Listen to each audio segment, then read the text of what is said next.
السلام علیکم. خبر دوپہر میں اعظم علی خان یوسف زئی. سب سے پہلے ہیڈ لائنز پر نظر ڈالیں گے.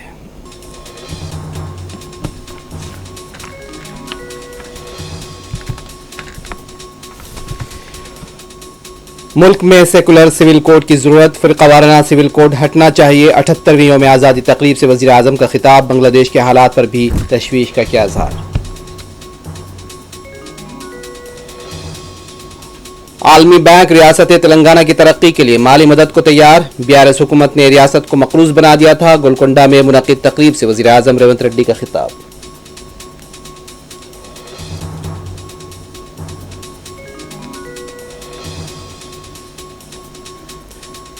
حیدرآباد میں یوم آزادی کا جشن. صدر مجلس بیرسٹر اسد الدین اویسی نے مختلف مقامات پر لہرائے پرچم.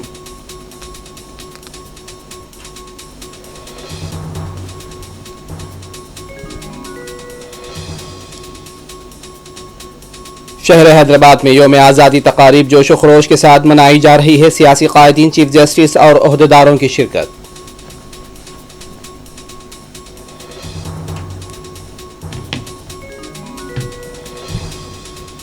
ہائیڈرا کی طرف سے JD میٹلا میں غیر مجاز تعمیرات کے خلاف کریک ڈاؤن.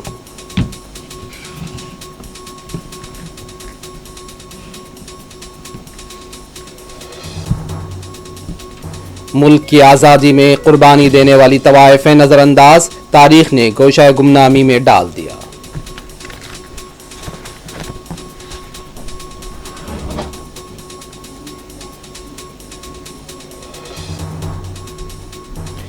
میری جان کو خطرہ ہے. حماس اور اسرائیل جنگ میں سعودی عرب کے موقف پر محمد بن سلمان نے امریکی وفد کو خدشے سے کرایا واقف.